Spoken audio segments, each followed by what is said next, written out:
Welcome to Unsilent with your hosts Dave and Brian. This is not another current events podcast. We are digging deeper, diagnosing, and discussing what's really going on today, how we got here, and providing observations for future generations.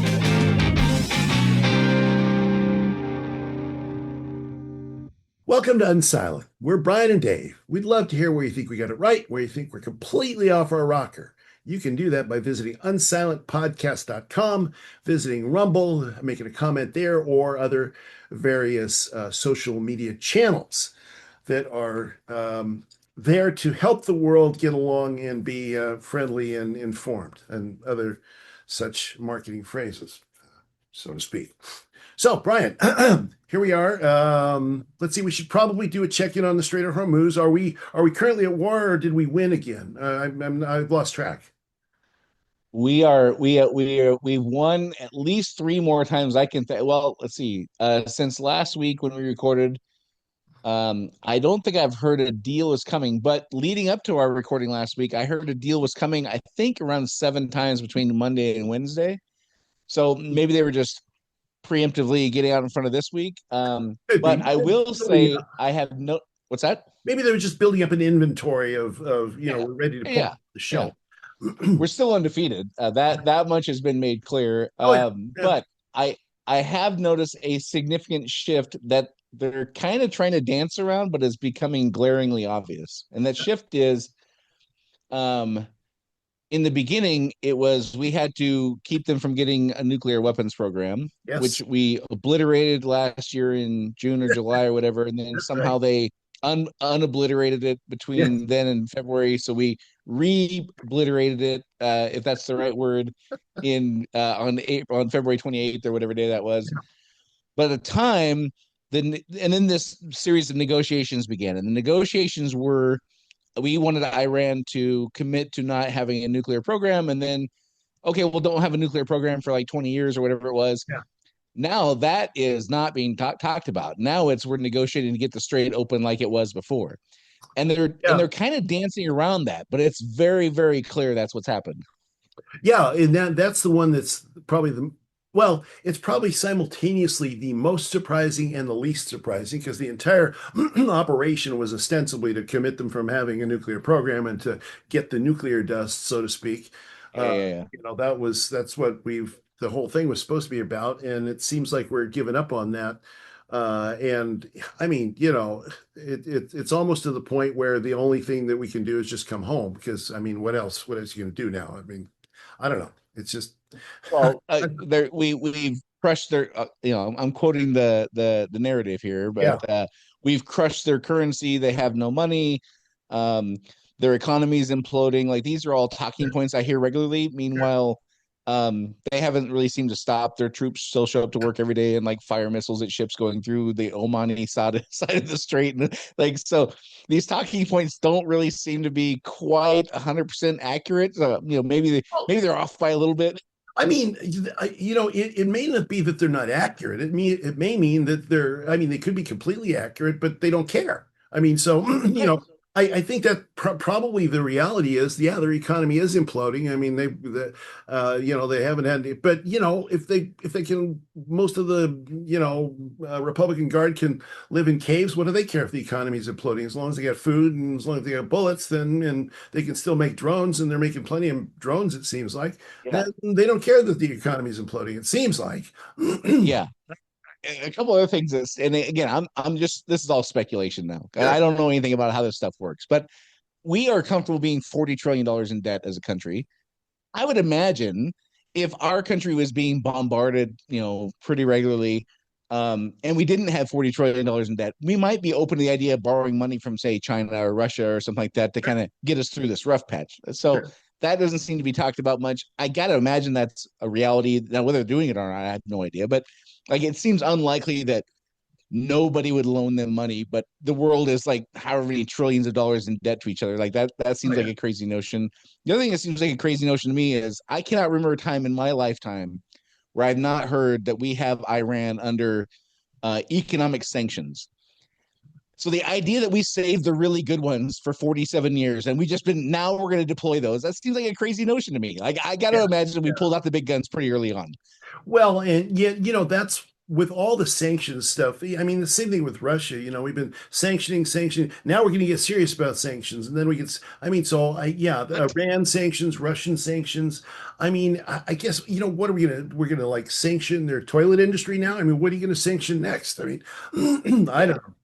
The, But the way they're discussed though is like as if we had this big tool at our yeah, disposal. But come on, that can't be reality. I'm sorry, it just yeah. can't. Yeah. Well, I mean, yeah, exactly. I mean, what else is there to sanction? And the thing that's frustrating, well, there's plenty of things that are frustrating, but probably the thing that's most frustrating about all of this on all of these fronts is it's all just vague. There's no details. There's no, here's the list of things we're doing. Here's how it's going to impact them. It's all just hyperbole. And I'm sure that their economy is in free fall, but again, it doesn't matter if it's in free fall if they don't care. If it's like we're gonna, it's like Yeah. the a Monty Python thing. They cut off the arms, they cut off the legs, and he's still standing there challenging them. Well, if they don't care, what good is it, right? There have been times in my life when I was in my early 20s, let's say, I didn't have money. I really was not doing well financially in my early 20s. So let's take a scenario where you're in the beginning of your adulthood and you had not amassed your wealth yet, and you're living paycheck to paycheck and you're scraping for every hour of overtime you can get, whatever. And then you have a car accident. And now you think, oh my gosh, well, now I'm really in trouble. But like, how much worse can it get? Like, Yeah, you hit a point where it's like, how much worse can it get? I right. kind of feel like there's got to be some of that kind of reality. Like, Sure. okay, they've been under these sanctions for 47 years. Now we're really sticking to them. But this is the car accident after 40 years of not having, like, how much worse could it be? And the speed and gravity of the fall from where they were a year ago to where they might be a year from now, I just don't think it's that meaningful. Yeah, I don't think it's meaningful to them at all because I think the other piece is that we formulate these statements around things that we think are values. There are our values. Our values are we want to be comfortable, we want to be well fed. We have a nice roof. I don't want the temperature to vary between 68 and 72 degrees. These are our values in the West.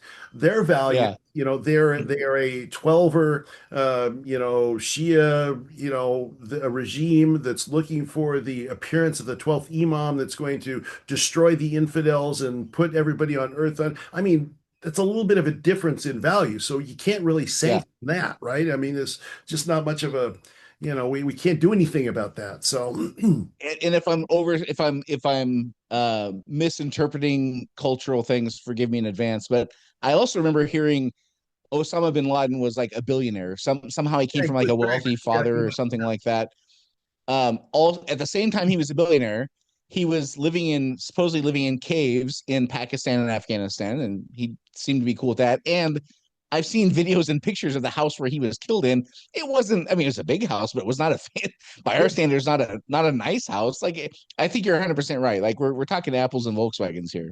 yeah, yeah. And so therefore, what can you do? We can't prevent the return of the 12th Imam. We can't, affect any of that. And in fact, all this stuff that we do to them, as I understand, I'm not a religious scholar of Islam, but all this stuff that we do to them sort of fits their end times, ideology anyway. It's like the West is the great Satan and we're going to crush them. And so therefore they got to fight back. So, all this stuff seems to fit their narrative anyway. Yeah.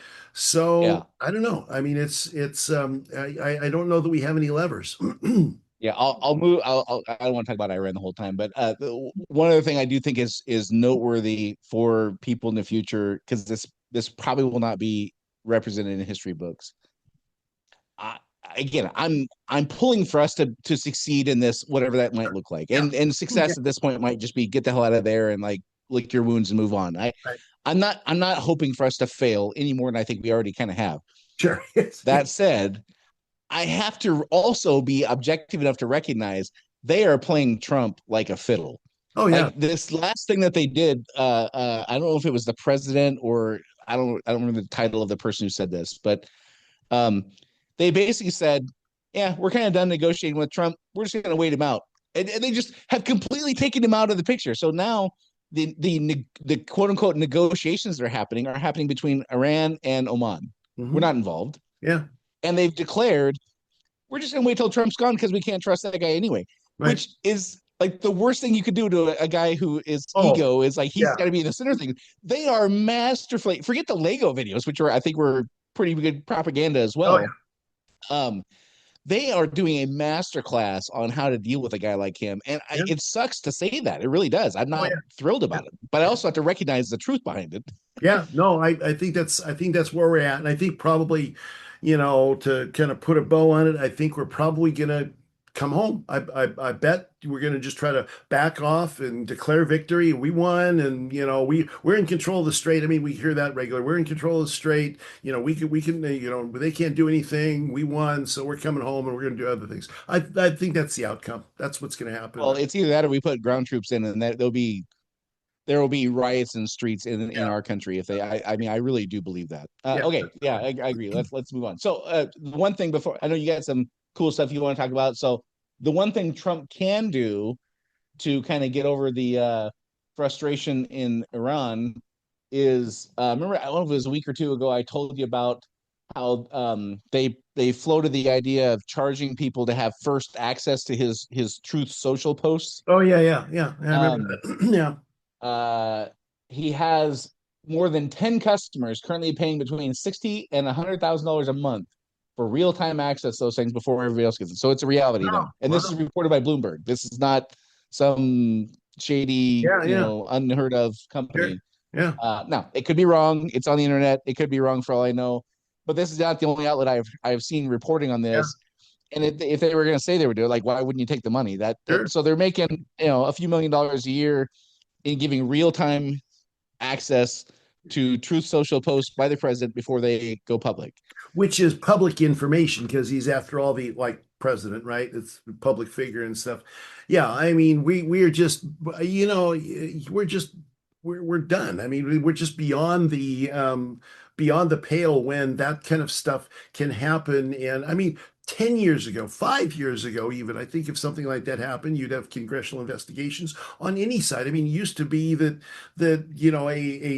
I mean, it's disheartening is what it is. Imagine if Bill Clinton would have done this. Oh yeah. I mean, imagine if George W. Bush would have done this. Obama, I think, probably would have got a pass. Trump is obviously getting a pass. Yeah. Biden got a pass on lots of things. But so I'm going back to like the last ones. I think there was some semblance of like people would actually push back, and Clinton and Bush is kind of where I land in that chronology. Yeah. I cannot imagine how that I can't. Bill Clinton would have been impeached in 2 days. Yeah. Yeah, the Democrats would have gone along with it too, because it's clearly I mean, it's as much of a violation, selling access to the president is blatant violation of the law. I just don't, it just baffles my mind that we can do that can happen. We're just not a serious country, Dave. I say it kind of in jest, but mostly not. Like we are just not serious about the things that matter. We are deadly serious about things that are pretty trivial in the big scheme of things. Yeah, we are not even close to serious about things that actually matter. Yeah, no, that's true. I think that's exactly where we're at, and that's a shame, and that is why it's going to take something pretty serious to roust us out of our collective slumber. So count me firmly in the I love my country and hate my government camp. I'm firmly embedded in that camp now. Yep, absolutely. No, it's crazy. It's just crazy. It's hard for me to fathom how we've come so far so fast, but we have. All right, well, get us onto another topic that exposes less lunacy than this. Well, I don't know if it exposes less lunacy, but it is kind of fun. So are you aware of a guy named Dean Withers? Have you heard of him? So I know Bill Withers. Ain't no sunshine when she's gone. In relation to him? I don't think so.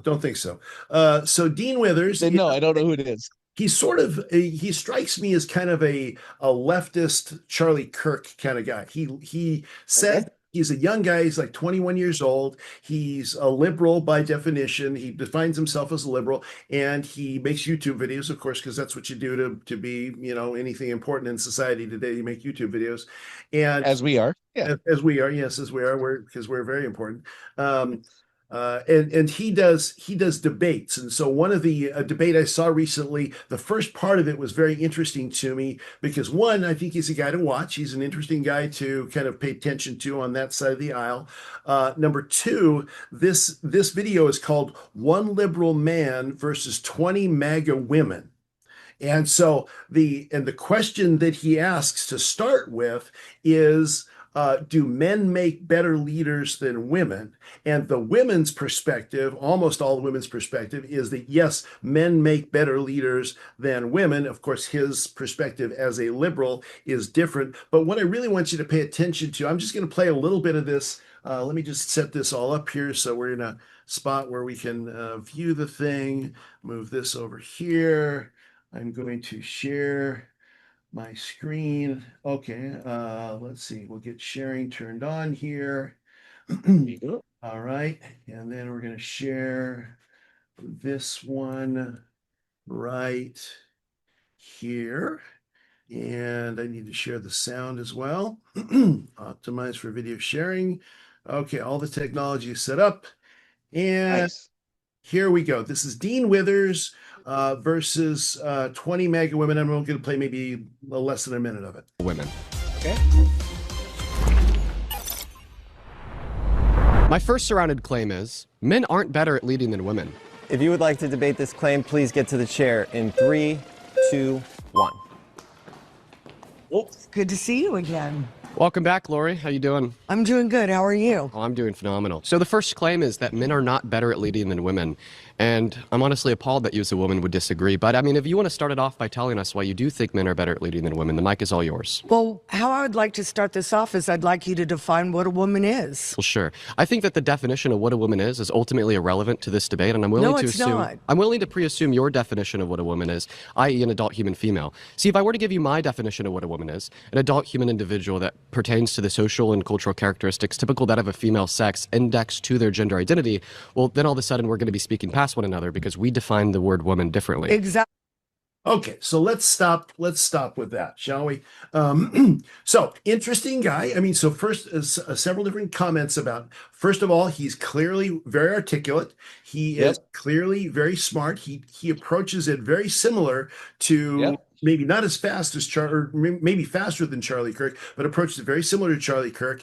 And that beginning of that debate points out where we're at as a society. We have different, and we know this, we have different definitions of basic words. So the first thing I thought when I saw this video is I thought, well, okay, how is a liberal going to define her question? How is a liberal going to define what a woman is? Because you got to define that first. But he comes across with I don't know if you could repeat what he said. I couldn't really repeat what he said, his definition of what a woman was. But here's the thing. Here's the crux of how things work in our society right now. They work by people saying things confidently, saying them speedily, saying them with a certain look on their face.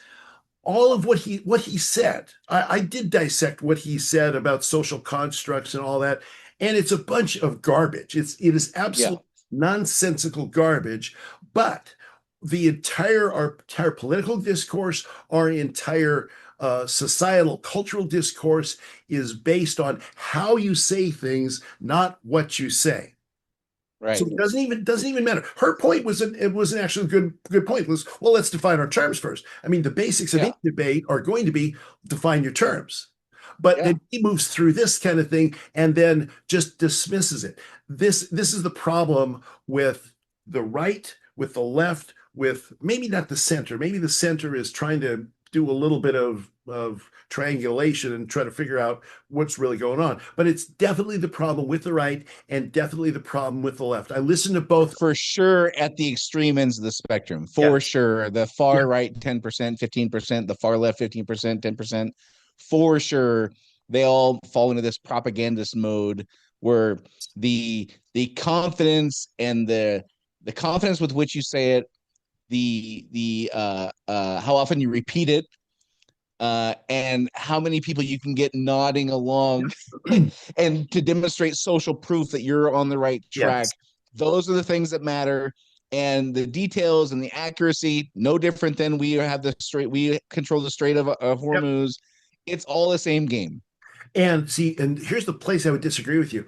10 to 15%, I don't think so. I think we're probably talking the 30% on this side, 30% on this side, maybe more. And one of the reasons I believe that, and so what I'm saying is the majority of our conversation, you add up the two sides together, the majority of our conversation falls into a lot of that space. And the point of being of speaking with confidence, the whole pitch. We have a word in our society called con men. Its original name is confidence man. It's somebody who came in, Yep. spoke with confidence. I got the snake oil. It's going to cure what ails you. And boy, it's the best thing. I've got all these testimonies. No, you can't see them. I don't have time. I'm going to run out of snake oil. But so you better buy it quick. All of Yeah. that. I only got 2 bottles left. You better hurry. Exactly. Fear of missing out. All of that defines so much of what happens now. Whether you talk about, whether you connect it back to what the president's doing, that's what the president's doing. That's what most of the media is doing. And every Yep. now and then I will look and see, like on YouTube or on social media, what is popular in the teen channels, right? Because you have teens, 14, 15, 16, 17, young people making videos, and the whole shtick that they have is that same kind of presentation that you come across with certain ways of doing things, certain moves, certain, we should memorize those moves because then we'll get 10,000 more followers than we have. Yeah. Yeah. But I could totally pull off whatever's in Teen Magazine this month. I'm sure well, I I could. think you got to, the dance move stuff, right? Yeah, all right. But this is what our to your point earlier about our society's become unserious. It's our society has become unserious. We've become all about form, none about substance. Look, and I apply that to everything we're talking about in modern day. On this Wednesday, we're talking about Fauci and all the stuff that's happening with Fauci. That's all falls in that same category. Yep. Decline of trust in institutions all falls in that same category. This place where we're at is now you deal with serious people. The Iranians, as an example, are serious people. Right. The Revolutionary Guard and all of those people that are in leadership are not, in my opinion, are not good people. Their philosophy is a bad philosophy. It's harmful for them. It's harmful for us, but it's a serious philosophy. And Yep. when you pit seriousness against unseriousness, you have a power differential, even though we have all the physical power and they don't. So this is to me something that Kenny G needs to understand, both about history and about how societies degrade and how they take great power and they shrink the influence of great power down to very little power. So that's kind of I would also like this feels, if not the same, very similar to as I've described it before.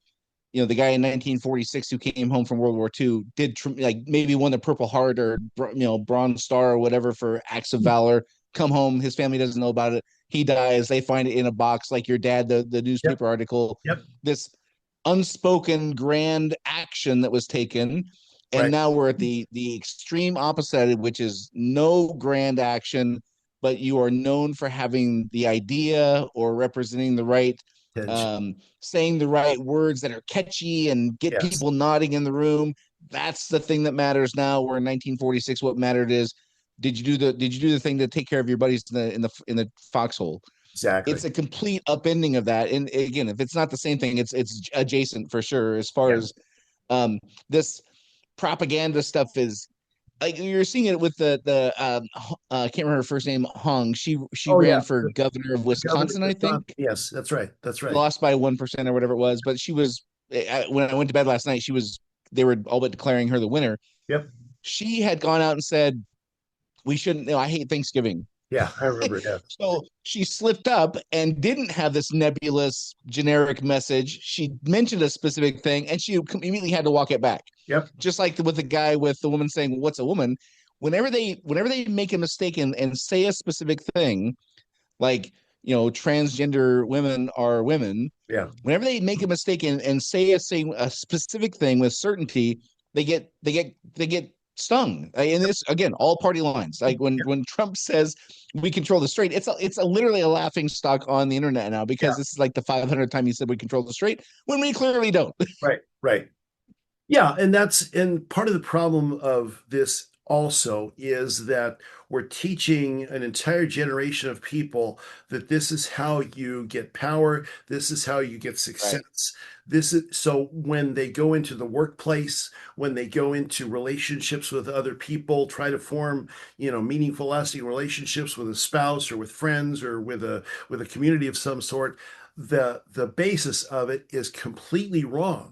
I mean, and so my one of my biggest concerns is what is it going to take to deprogram essentially the younger generation that has grown up believing that posing is everything. We used to look down on posers, right? Oh, you're just posing. Yeah. Strike a pose. Right. Right. Yeah. But now the posing is not something to be looked down on. It's a social skill. It may be the most important social skill. So what is it going to take for that to be deprogrammed in the first turning in the next go around? That's a Well, big. the first two things that come to mind for me, and pardon the alliteration, it's not because I'm that clever, but it's either going to be consequences or curiosity. Sure. We are not curious. When people say these things, there's very little curiosity from the collective Yep. saying, what does that mean? How would that apply? What Yep. about this? There's no curiosity. Is like, help me understand this. It's like you see the people in the room nodding. Like not to pick on Oprah, but I think of some of the things that Oprah has said that are just in hindsight like not great. But Yeah. when they show the audience, all the people are nodding and nodding along. Well, that's good enough. So if the 100 people in the studio audience are nodding, then it must be a good enough Right. idea. And Exactly. there's no curiosity from the individual or smaller groups to like, wait, Yeah. what does that mean? Help me understand it. So that's the one thing. And then the other one obviously is these are all grand ideas until they don't work. And then there's consequences. And when there's consequences, we're forced to go, well, maybe this thing you're saying is not quite on point. Yeah, yeah. I think your first point really is super powerful as well because it kind of goes to the second thing I was going to talk about, and is that if there's no curiosity, then there's no opportunity for enlightenment. There's no opportunity for questioning what we're being told. There's no opportunity to dig deeper. I mean, the whole thing, the reason everybody is so mad at Fauci is because he thought one thing and said another. He didn't, and he made this confident proclamation of, here's what it is: 6 feet. It's the science. It's masking. It's double masking. It's quintuple masking. It's all of these things. It's this, as opposed to saying, and if you were curious. If you were curious, the Great Barrington Declaration, all of these different times, oh, you're anti-science. So the lack of curiosity then it forces us into groups. It has you Right. be forced into groups where you're comfortable. And we've got the left, we've got the right, we've got progressives, we've got woke, and now and now one of the things that is most concerning to me is this idea of the woke right. You hear the conservative movement that I've been a part of my entire life. I was going to put up a picture of Ronald Reagan because conservative, but we're now even to the point where within conservatism you have these groups that are based on the same principles, based on grievance. So that you've got on the right, you've got grievance groups, and so we've come up with this. Trump was originally elected on mostly on immigration issues, and Yep. and there's principles behind the immigration issues, right? I mean, so we can't have unrestricted immigration. We can't have, just criminals coming across the border and just, running willy-nilly throughout the country, all of these kinds of things. However, the right side of the aisle concerns me more than the left side of the aisle. The left side of the aisle I've always been concerned about because they're nuts, right? But the right side of the aisle, now we've taken some issues like immigration and we've turned it into what is the things that happen on the left. We've turned it into grievance groups. So, well, they're after the white males. I'm a white male. I don't want to be, the great replacement theory, that idea that they're trying to replace, and you hear that even in Europe right now. But the things that are happening that concern me on the right are things that are legitimate issues that are now being spun by in just the exact same ways as they are on the left, and that really concerns me.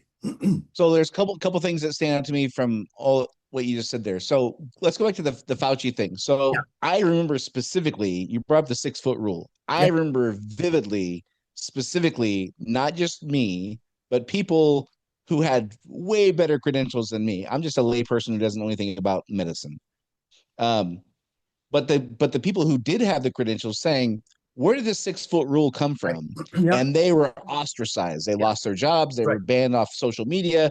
So what did everybody else learn from there? If you have that curiosity, you get punished. Exactly. Now, whether that's negligence or malfeasance by the part of the people in charge, I don't know. It could be. It's probably some version of both. But the people who had curiosity were punished. So you have to have courage to be curious, which is a new phenomenon. It is. You had to be courageous to blindly trust people when I was growing up. Now you have to be courageous to be curious. That's a complete inversion. Exactly. And then the second thing, I lost my train of thought. What were you saying after the Fauci thing? What were you talking about after the Fauci thing? I know what I was gonna say. Yeah. This all also smells to me like the priority now for us is in all of our little micro groups, and some of these coalesce with each other and some of them are still kind of separate or whatever. And again, I can't point to how this happened. It's just happened from my view. And that is, we prioritize being righteous over being accurate. Totally. Exactly. Yes. And that's, and because of that thing, the righteousness of our group becomes the thing that people are judged by. Now, on the right-hand side of the aisle, in conservatism, it used to be one where we value data, we value exploration, we value curiosity. We're going to look into these things. We're going to question these things. We're not going to necessarily, I mean, there's always been a certain amount of, well, here's what it means to be a conservative. You're a small government, you're not big government, just certain basic principles. But even that has evaporated as we've adopted these confidence man kind of tactics of the left, where we take legitimate issues like immigration and we make it into a grievance group thing. White males, Christian nationalism. Okay, so I'm a white male Christian, proud patriotic American. I can fit into all those groups if I want to, but I'm not interested in those groups. I'm interested in what it means to what the reality of things are. I'm interested in why unrestricted immigration is bad, not fearing that my group is going to be replaced. You take a look at some of the other characteristics of what people are calling the woke right now. Feminism, right? Feminism was one of the big issues on the left for many years. Now, what we find is there's a lot of people on the right that are kind of reverse feminists, not saying that, well, I mean, it's true that since 1964, I think it is, men and women have been paid the same in the United States. It's illegal to pay men differently on the right or the left in the United States.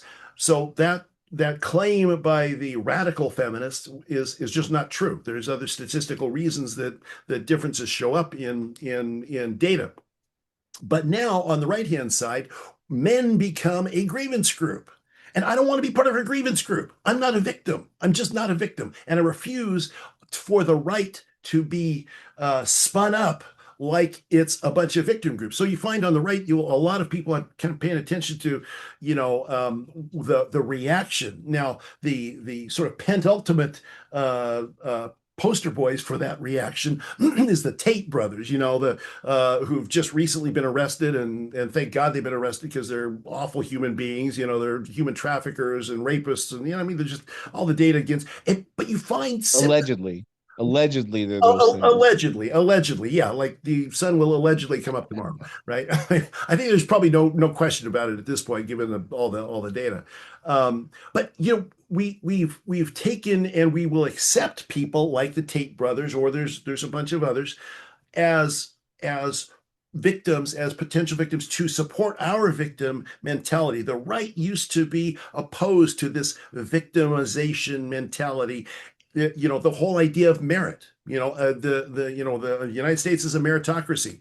Now there's problems with that, of course, but now we find folks that are, we've got on the right people saying that merit doesn't matter as much as the victimization of the people in power. Now, there's no doubt that, like, for instance, our country is to a great extent run by oligarchs now, Silicon Valley rich people and all of that.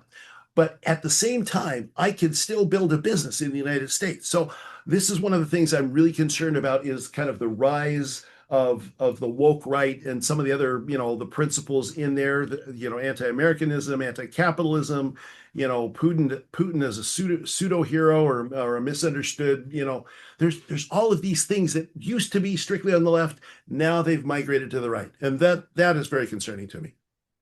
Well, I think there's some truth in that. I think also some of those things are mischaracterized. Let's take Putin as an example. We just got done saying that we are not a serious country right now. Yes. Iran is. Yes. Russia is. China is. Sure. Those are serious countries. Yeah. So Putin can have characteristics that I appreciate for a guy in his role, because he is in a serious job for a country that is serious.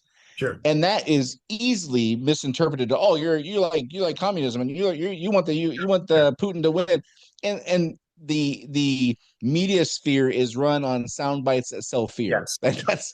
That's how it works. So I also have to be skeptical of, like, okay, yeah, I can see where some of those things could be legitimate things, and also they're mischaracterized to a great extent, and the reality could be such that, again, I don't know that much about Putin. I think he's probably done some awful things. You can't have a 25-year career in the KGB, probably not do some horrendous things. I think that's kind of baked in, and I think that their system is not one that whatever. But you can't argue with some of the things that he does. He stands on morality that is rooted in his Christian faith. Now, whether he's a good Christian or not, I don't know. I have no idea about that kind of stuff. I would say that's not true. I don't think there's any evidence of that. So this is an argument that I have with a gal online right now. She's Russian Orthodox, and so I have this discussion with her. Basically, the only thing that Russia is right now is a thugocracy, right? I mean, it's run by, there is no system. The only system is Putin at the top and his oligarchs, there, and everybody else is, for sure, essentially slaves, that value of slaves. He doesn't. I don't think there actually is any morality in the Russian system at this point. They don't have a system. They've got a dictator, and they've got oligarchs, right? Dictators and oligarchs that work together sometimes and work against you, and like oligarchs just go missing sometimes. I don't mean he's a good Christian. I'm not saying that at all. I'm saying he takes things that matter to humanity serious in ways that we don't. Now, I may not agree with how he does it. Sure. And like most things, I wouldn't. Like I don't want to live in that kind of system. Right. But he takes things seriously that we dismiss as trivial, that I do think matter. We focus on things that he would call trivial, and he focuses on things we would call trivial. And I can appreciate a guy who's like, I don't care about Bitcoin, for example. Like, they just passed legislation this week to allow Bitcoin. He's 10 years too late. Okay, well, I don't care about his position on that. I don't care about that at all. Yeah, I can appreciate that he stands on values that he thinks matter. And that's it. I could just say that and stop, and I could appreciate. I appreciate people who vehemently disagree with me on topics, but if they're standing on principles they believe in, I admire that. If it's rooted in facts and beliefs that some semblance of reality. Now, the ones who say let Leah Thomas like win all the trophies in swimming, no, I don't buy into that. Yeah. Well, and see the debate that I have with this, and this gal that I have these debates with on Facebook is just the nicest gal. She's a farmer in Montana, great gal, and basically and she's a great Christian gal from my perspective. Theologically speaking, she and I are very much aligned. And her position is like Putin is standing on Christian moral values. And what I point out to her is that Putin is perhaps the most opposite person on the face of the earth in terms of Christian moral values. Putin's only value is Putin's survival and Putin's wealth. He's probably the richest guy on the planet at this point. And so there's not really any value. Certainly in the top 10, I would imagine. Well, he might not be as rich. I mean, he's probably more practically rich than Elon Musk because Musk's wealth is phantom wealth. It's not actual. Yeah. But she was telling me about the other day, and this is kind of what has me spun up on her, that because she was telling me, well, but he's for all the things that we're concerned about, transgenderism and men and women roles. I don't think there's any evidence that Putin is a strong believer in traditional roles, other than the women that are brought to him for his own enjoyment. His own enjoyment. Yeah, great way to put that, Dave. I like that. Very PC, very tactful. Good job. Which is very much the case of plenty of, and that's not to say that he's the only one. JFK. I mean, the history we have of JFK right now says that he was very much, and now I don't think JFK was on the same level as Putin or Stalin or, any of those guys, but I think, Well, certainly women were not served to him the way they are Putin, probably. Again, I'm speculating. I don't know. Not quite as much. The women probably wanted to be in the presence of JFK, and they may not be so excited about Putin. Right. Yeah, and I think the thing that worries me about the right is that there does seem to be a significant amount of Putin. That's just one of them. Putin admiration or excuses for the things that he's done. Now the whole the whole invasion of Ukraine because of expansion of NATO and all that's all debatable, arguable, and it's very interesting. Sure. But in terms of the actual elevation of people like Putin or people like the Tate brothers or other folks that are just objectively, I mean, there's just no question that these people are objectively awful people, and we're taking things, little subsets of their life. It's like when I was in Russia, it was fascinating. I was there during Putin's time. Now, it wasn't like it is now, but when I was in Russia, we could spend some time in former communist halls and doing. I was there with the choir, and we were singing these patriotic American songs, which was very interesting to do in a place that was all decked out in red for the Soviet, from the Soviet era and such. Yeah. In that time, it wasn't a problem to object to the government. And this was, about 20 years ago. However, that shift that's happened now has made that so that you can't object to anything the government does. And that really becomes concerning to me when we on the right elevate somebody like Putin or some of these other people. So in other words, that's a lot more detailed than I want to go with on Putin. But the thing that concerns me about the woke right is that we've adopted a lot of the tactics of the left in the grievances, becoming grievance groups and having a speech codes. All of those things didn't used to be things that on the right were acceptable. And so that's where I think, as a person of the right, my job is more to police the right than it is the left. Yeah. I also think the book 1984, it's very evident that the party or the tribe or the group, in many cases, that the party needs are coming first way more 100%. Than was true 20 years ago, 5 years ago. Well, maybe not 5 years ago, but certainly 15 or 20 years ago, that no matter which tribe you're in, the needs of the tribe are paramount. And if you're the guy who's going to diminish or hurt your own tribe by not being in lockstep, now you're the problem. Yes. More so than the enemy. You're the traitor now, which is worse for virtually any sovereign Right. nation or group, a traitor is worse than a born enemy almost always. Yeah. So again, there's the consequences of courage. There's consequences Right. to curiosity.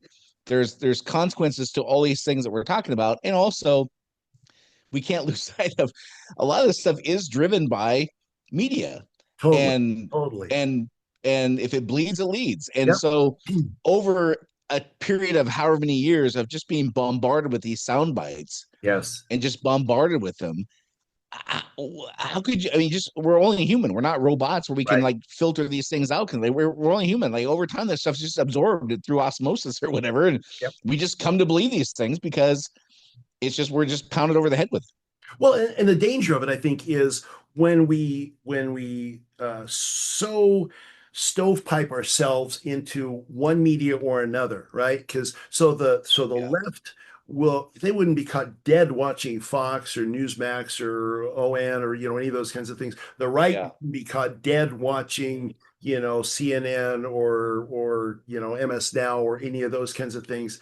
It seems to me that a survival skill for the 21st century is to not stovepipe oneself, especially in Podcastistan, right? If you in what they refer to as Podcastistan, where people will just pick here's all of the things that align with my beliefs, and these are the only things I'm going to listen to.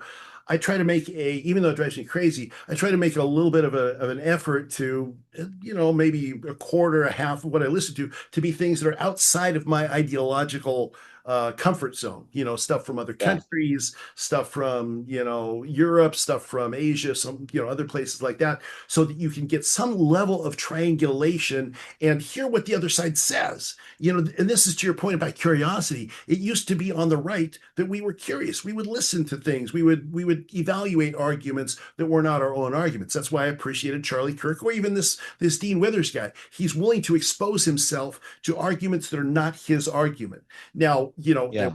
it's not that they're going to abandon their deeply held beliefs because they're exposing themselves to other arguments, or because, well, I will listen to, for instance, a number of economist podcasts. They are center left, not center right. I'm center right.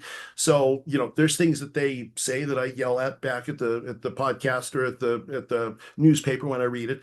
But I'll also look at things like, Foreign Affairs Magazine or other places like that to get something that's outside of my normal perspective. And I think one of the survival skills of the lack of curiosity and of this 21st century place that we live in is to kind of venture out. So one of the guys that drives me crazy is Reid Hoffman, the founder of LinkedIn. Very much a left-wing guy. But I listen to him. Why do I listen to him? Because I want to know what's going on in that space. And sometimes he makes points. I'm like, oh yeah, that's true. But if I were to say that in most circles, in most right-wing circles, what? You're letting Reid Hoffman corrupt your brain? Oh, you're outside of the group. Yeah. You are shunned. You are canceled. You're one of those. Yeah. We've adopted cancel culture on the right, just like the left has adopted cancel culture. That's what makes it a very dangerous time for the right as well as the left. Giving people the benefit of the doubt for a second, how much of that you think is just self-preservation? I think it's mostly laziness.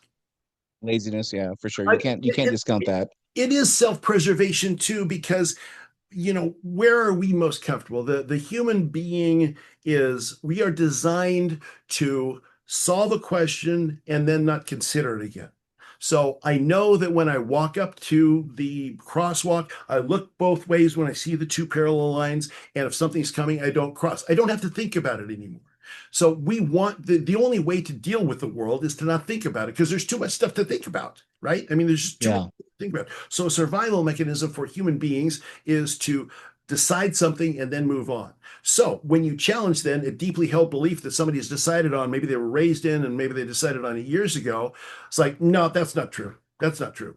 Why is that not true? It's just not true. Well, I looked into this years ago. I did my research years ago, and I know it's not true.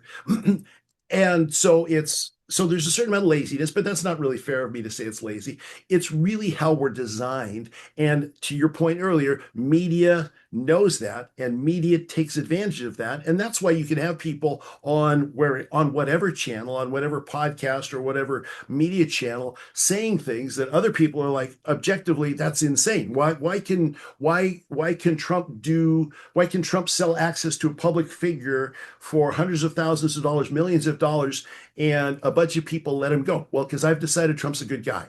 And all of the considerations are out the door. He's a good guy, so he can do this. It's not a problem. So when I say self-preservation, I mean like the being the pariah. There's few things people fear more than that, than being the pariah and being the outcast. Yeah. So I think that's to be more specific. That's what I mean by the self-preservation. Yeah. I think laziness is a factor for sure. Yeah. And also, we're not wired to embrace discomfort. No, we're not. And one of the most uncomfortable things is to have your fervent beliefs disproved. Again, who was who was it said, famous writer in the 1800s? It's easier to fool a man than to convince a man he's been Mark fooled. Twain. Or Mark Twain. Yeah. I think about that often because it's radically true. I mean, it's so all these things that make all of our hardwiring is working against us in this whole movement. It is the laziness. It is the self-preservation. It is not wanting our beliefs to be challenged because that's really, really uncomfortable to have something you believed in. Like, I'll just talk for myself. Like, I grew up firmly believing that, morally speaking, the United States of America was the top of the pyramid. Sure. And I just don't believe that anymore. And it sucks really, really bad to have that belief dismantled. It really has not been a fun experience. Yeah. I would rather not have to go through. I'd rather be proud of my country and be thinking about all the cool things we've done. But it was not true. And having to come to that realization, like some of the things the CIA's done in our name, like not awesome.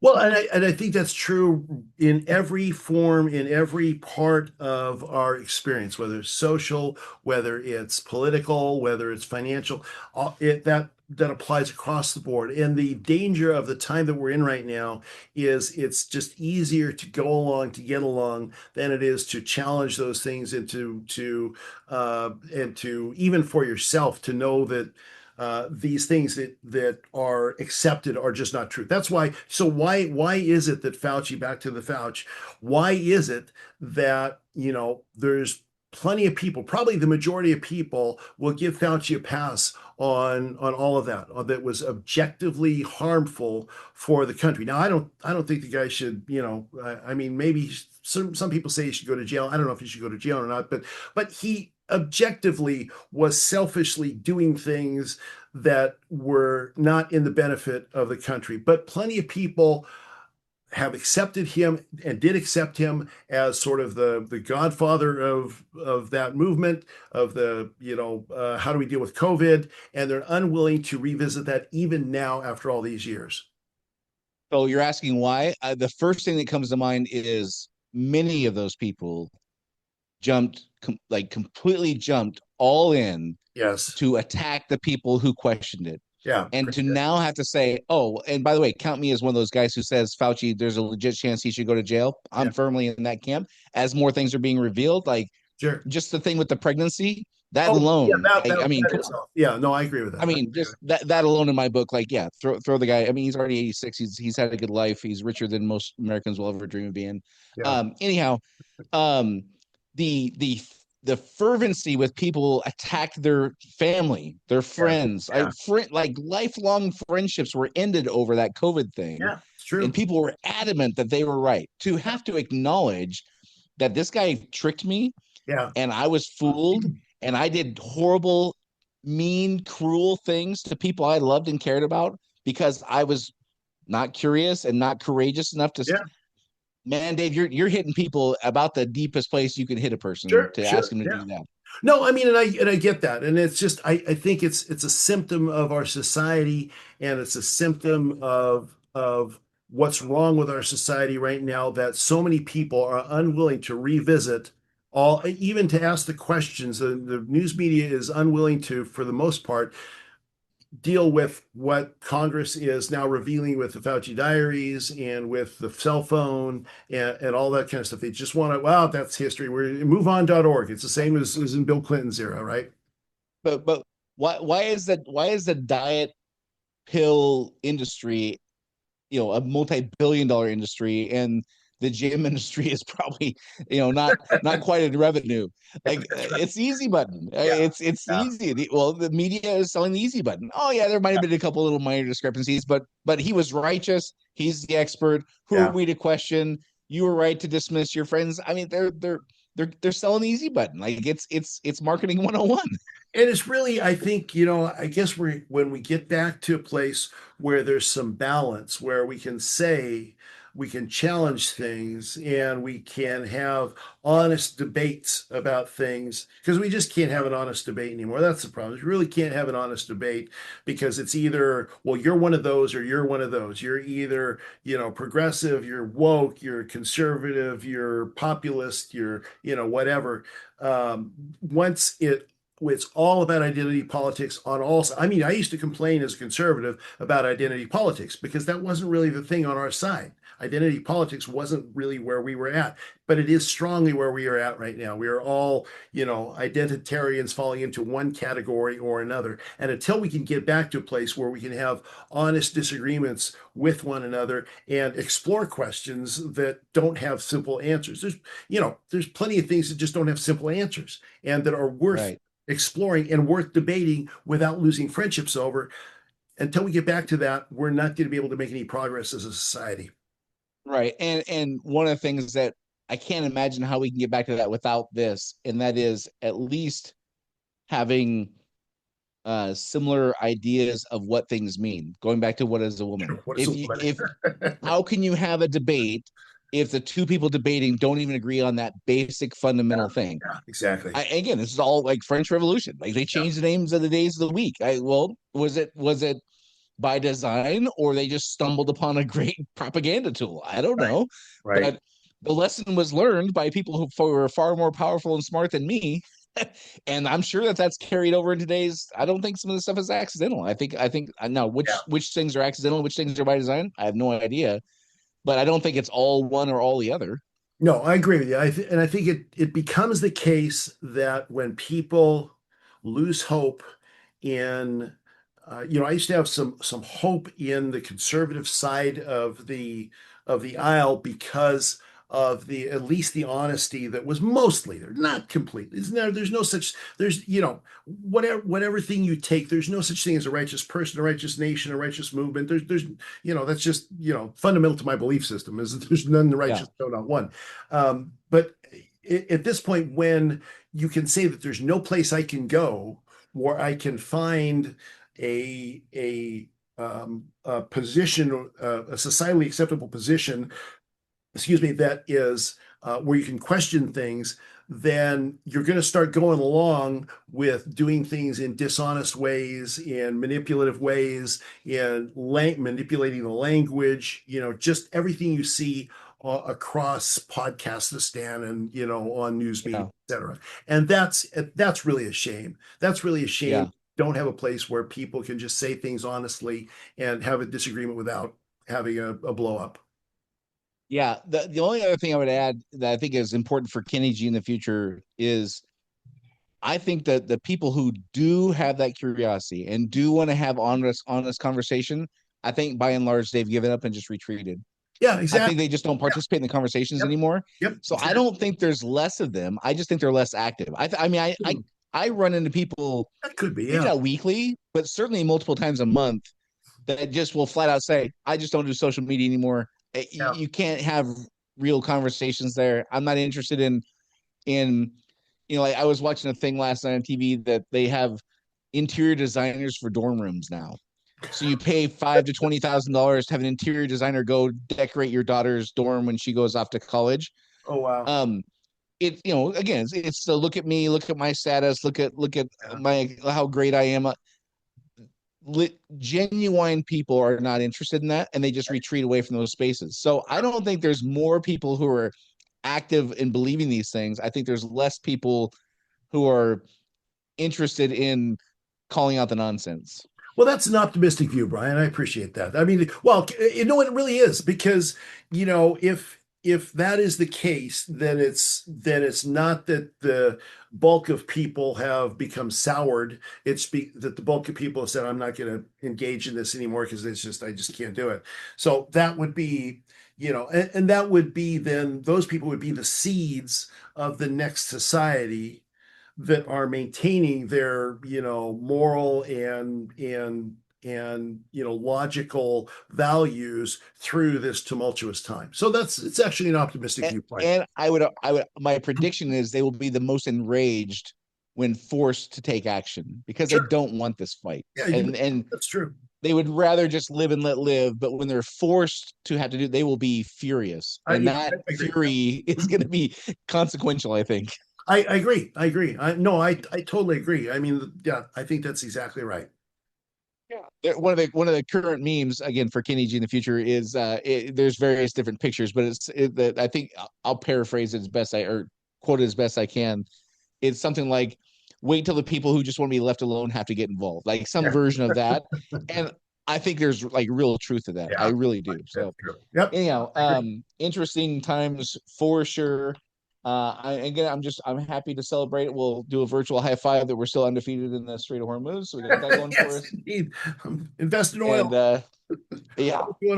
Anyhow, as Dave said in the beginning, we're trying to explain to future generations what it's like to live through this tumultuous time. We'd love to hear your feedback where you think we said something especially on point or we completely blew it. You can do that at unsilentpodcast.com, or Rumble has a great comment section. Until next week, this is Brian and Dave signing off. See you next week. Do you want to be unsilent? Make your voice heard on our social media channels and share where you think we got it right or wrong. Go to unsilentpodcast.com for social links so you can join the discussion.